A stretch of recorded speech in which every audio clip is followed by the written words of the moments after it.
Hey guys, welcome to Approach the Nerd. This is Maria Park, and in this episode, we are reviewing the Orville Season 3 New Horizons season finale. And we have a lot to talk about.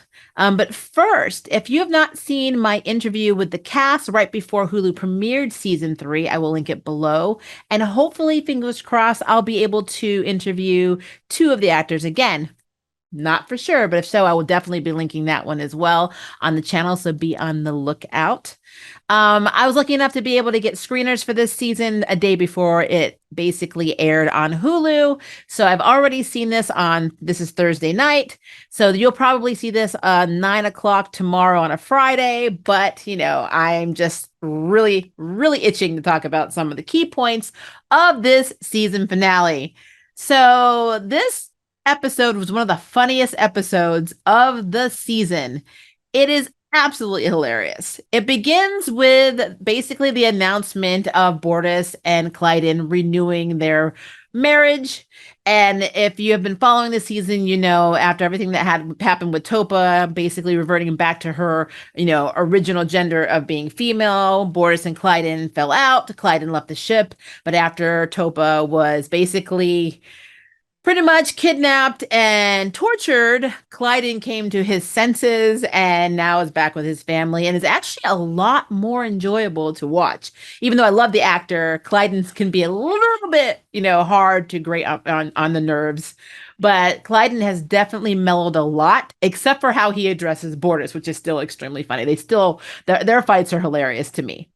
All right, so because Mockless has their own traditions, which some of them are a little crazy, the renewal ceremony basically entails the two mates going to a planet and one chasing the other naked, like Survivor or Naked and Afraid style through the woods, subduing the mate and then consummating their renewal. And so that's exactly what happens. They have Ed facilitate, they have most of the crew there, our main crew cast, as witnesses, and Clyden takes off and Bortus chases him through the woods. It is absolutely hilarious. Clyden throws a huge boulder at him, which doesn't shock me because when you divorce each other in Moculus, you basically stab each other or try to kill each other. That's how you basically end or terminate your marriage. So this does not shock me, but I love the way they describe it. It basically is like sexual assault. But long story short, Bortus is able to subdue Clyden, so we know they consummated their renewal, and they come back and they announce that they are now mates again, and they put their foreheads together, and then it begins like 2 minutes of awkwardness. Like literally, everyone's standing there, they don't know what to do. They're just standing there with their foreheads together. Gordon starts clapping, everybody else starts clapping awkwardly, and then that's pretty much it. They don't really break Clyden and Bortus's concentration. It's actually hilarious. I don't really know what you're supposed to do in that moment. So just putting it out there. But it does inspire Isaac to look into bonding rituals. He's fascinated. And he's back with Claire after everything that went down with the Kalon trying to invade Earth and him betraying them and then, basically hating them and basically Isaac's whole journey this season. Him and Claire are back together. Claire still loves Isaac. Isaac, in his own way, loves Claire.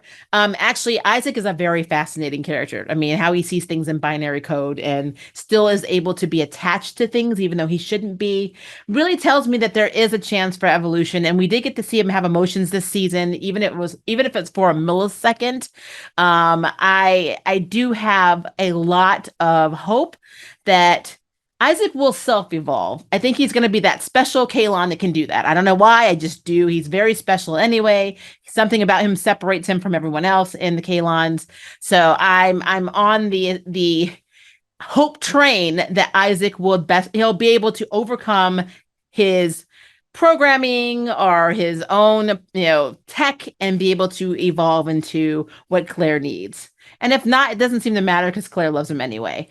But he basically proposes. He gets down on one knee in front of most of the crew and with a ring and wants to ask Claire to marry him. And this basically opens the door to hilarity.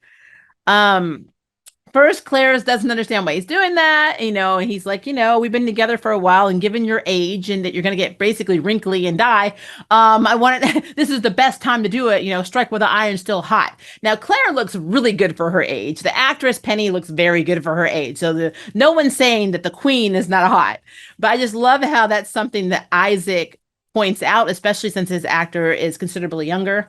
I love that. And I love that we don't see that as much. There's not really, what I love about the Orville is there's not a lot of judgment based on, who you love. So I do love the inclusiveness of this show.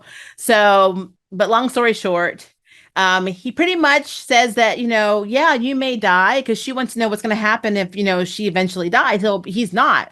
What will he do? And he's like, well, maybe I'll find another mate. But either way, I'm going to look after your kids and their kids and their kids. There's generations, like great grandkids. And that was like something that really appealed to Claire. And so, she was kind of going through the motions of should I not? She's talking to, Talia and Kelly about it. And they're doing like a pros and cons list. And then Ed comes in and he's like, well, why don't you just ask your kids what they think? Basically ask your boys what they think, which he goes to Marcus and Kai, and they're like, of course the ship's small. And they're like, yeah, just why are you sitting here? Just marry him. So that's the green light she needed. Now, some of the hilarity starts with Lamar. Lamar's bad at giving advice. Bad. And so when Isaac is talking to him and the other crew in engineering, basically Lamar's like, honestly, I don't know why you're like locking yourself down right now. I mean, you need to be dating around before you get married. I mean, what if you marry Claire and then you basically are missing out on something else, or something greater and blah, blah, blah. And, all of the crewmates are like, shut up.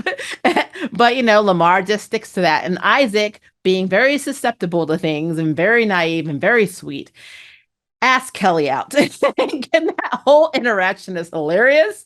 And basically her asking why he's doing that and him talking about what Lamar said. And she's like, figures, just tells me that Lamar's been doing a lot more than we know behind the scenes of this show. So I think it's very interesting that he did that. And it leads to a very funny moment between Lamar and Claire. Claire goes down to engineering. She screams Lamar. She goes up the stairs and she basically tells him, if you ever give advice, I don't care if it's the cologne he is wearing, I will eat you up. I'll eat your little punk ass up with a glass of grape juice. That had me rolling because I love Claire. Again, she is the queen. And Lamar's face was priceless. He was like, this woman is capable of taking me out. And you know what?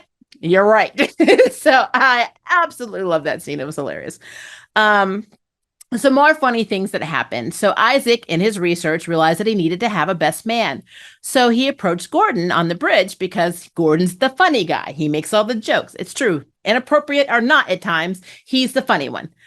So of course Gordon's flattered, but Bordas is like, I'm funny too.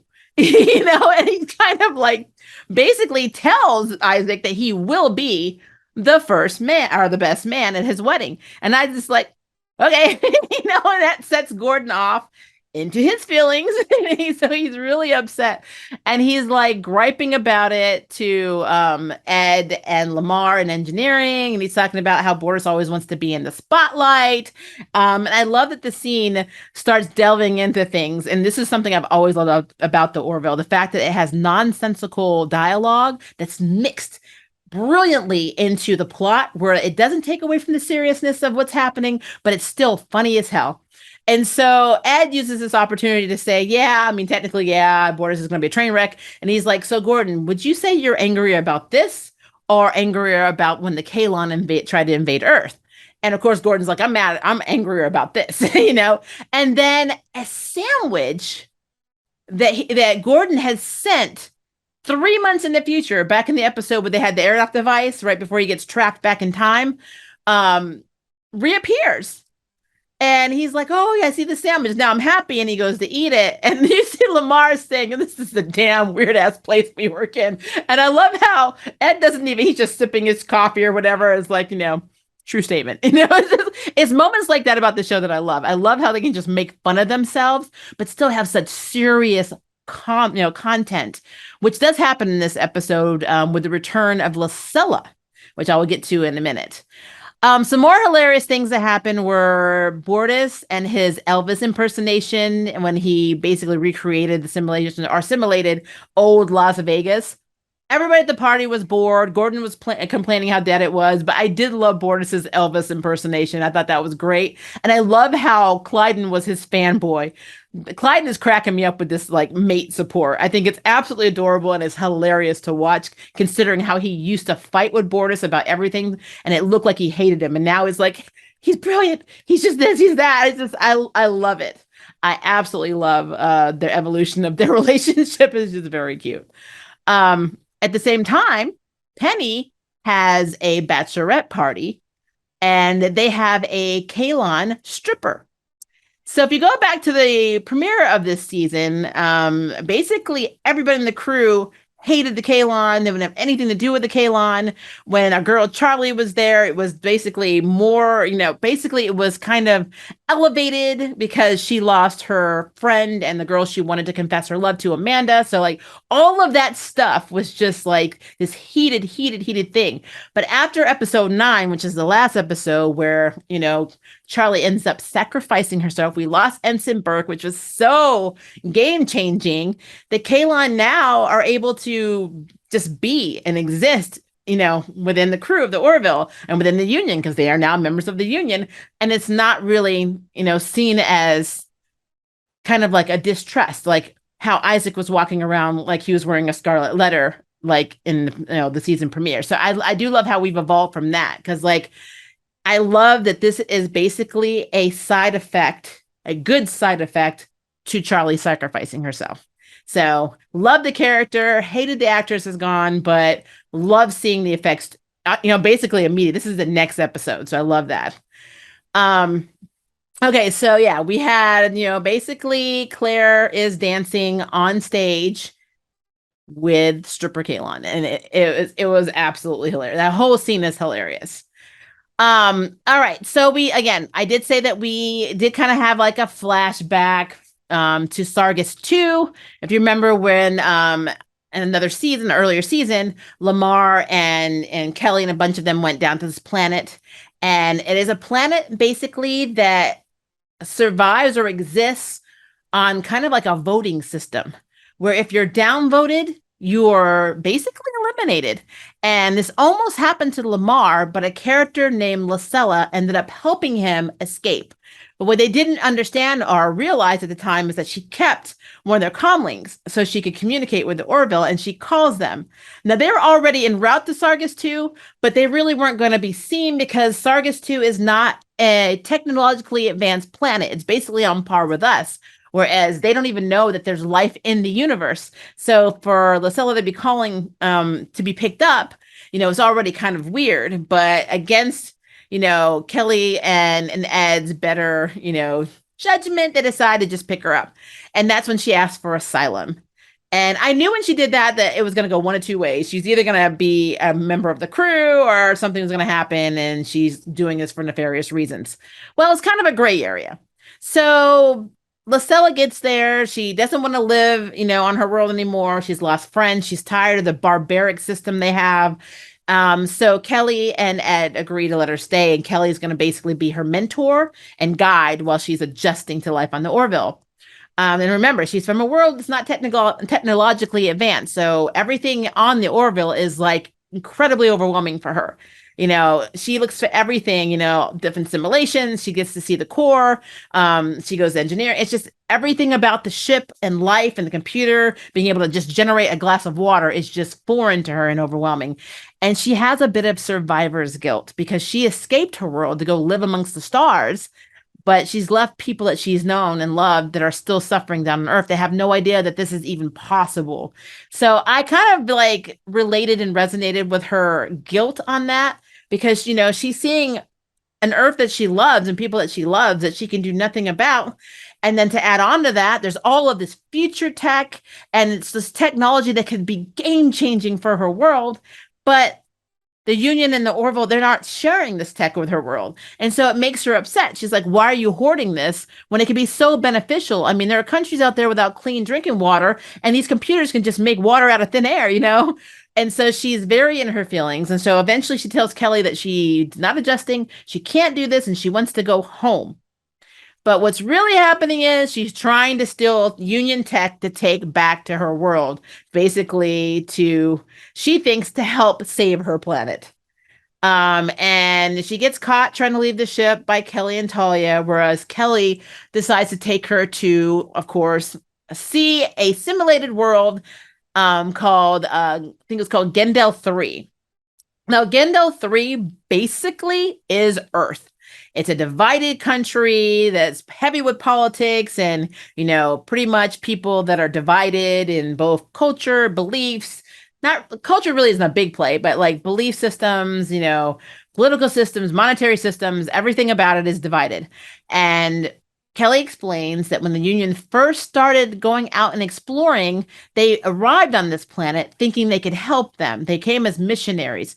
But instead of coming with religion and all of that, they came with tech. But unfortunately, the people weren't ready. And because they were not ready, they ended up killing themselves, I think, in 2 to 5 years, completely decimating 9 billion people destroyed.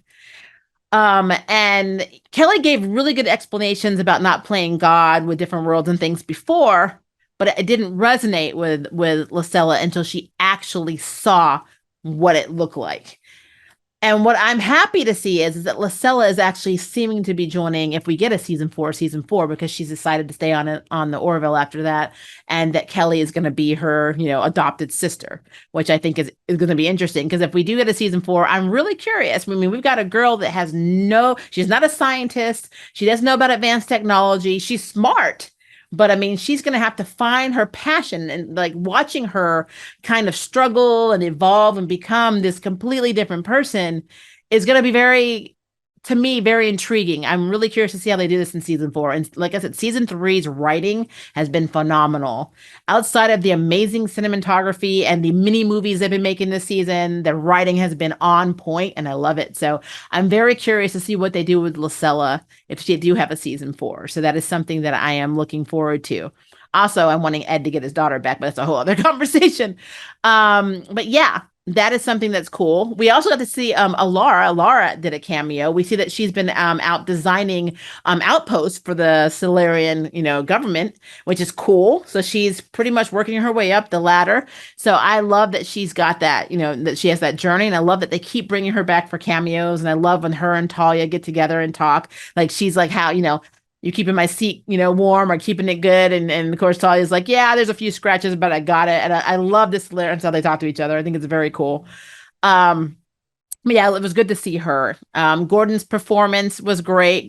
Border's trying to do basically he gave a speech at Claire and Isaac's wedding, and it was pretty bad, where he was talking about how Isaac's gonna fail raising your kids, your marriage isn't gonna last, and then all that. And he's like, all kidding aside, congratulations. It was really bad. And I love how Isaac was like, let's just have Gordon do it, And then when Gordon got up and did his speech, it was hilarious. And then of course he also performed a song. And I remember watching this with my spouse, and we both came to the conclusion that when Gordon sings, he definitely reminds me of James Taylor. I don't know why, but he does, and it is absolutely hilarious. But he has a really beautiful singing voice. And since I think he's actually married to Adrienne Palicki in real life, I was wondering if he was singing to her. But I digress. But when he was singing, it did lead to a moment where both Ed and Kelly were holding hands.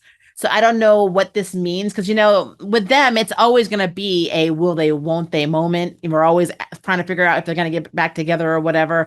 But I'm of the mindset that when they do finally get back together, it's probably going to be the last season we get. So I'm in no hurry for that to actually happen. So take your time, especially since Kelly in the episode where Topa was kidnapped, it kind of looked like she was having a little moment with Bortus, which is also interesting. So, just kind of putting it out there. Something I did realize or kind of notice at the wedding was that Lamar and Talia weren't really having a lot of interaction, which is interesting because they just established that they were going to try and make their relationship work, and they are technically seeing each other. So I got a question mark there, but I'm just putting it on the back burner because there was so much going on in this episode. More than likely, it was just something that was an oversight, or they just not something they were dwelling on. So, but yeah, I did wish that we got to see a little bit more of that. But yeah, all in all, this episode was effing hilarious. There's so many moments in this that are completely crazy. From Claire trying to find the right wedding dress, and Ed basically saying the same thing that Kelly said, but because it came from him and he was not being committed to one or the other, he was just useless. Like, which is again something we would say, in real life. And one last moment that I have to mention that I thought was hilarious. Isaac decided that because Claire was going to invite a lot of guests, that he was going to invite guests too. And that took the form of 4,000 Kalon because he talked to Prime and said he was getting married, which of course Prime is like, wait, does that mean you're being enslaved? He's like, no, I'm actually getting married. And he's like, why? So that was hilarious. But he ends up inviting the entire planet, and 4,000 of them show up at the wedding. And that scene was effing hilarious, especially since Isaac did not tell Ed or Kelly or anyone else that he was doing that. So, yeah, it's moments like this that make me love this show. I love it so much. But yeah, great episode, Wedding of the Galaxy. But that is my opinion. I want to know what you thought of the season finale of the Orville season 3. So please leave me a comment below and let me know. And if you would like to sign up for Jury Duty, hit the subscribe button. If you'd like to know who's next in their bell, hit the notification bell. Until next time, I can't wait for you to approach the nerd. Bye, guys. Thank you for watching my video. I really appreciate it, but hey, the party doesn't have to stop now. Click on one of these videos and keep it going.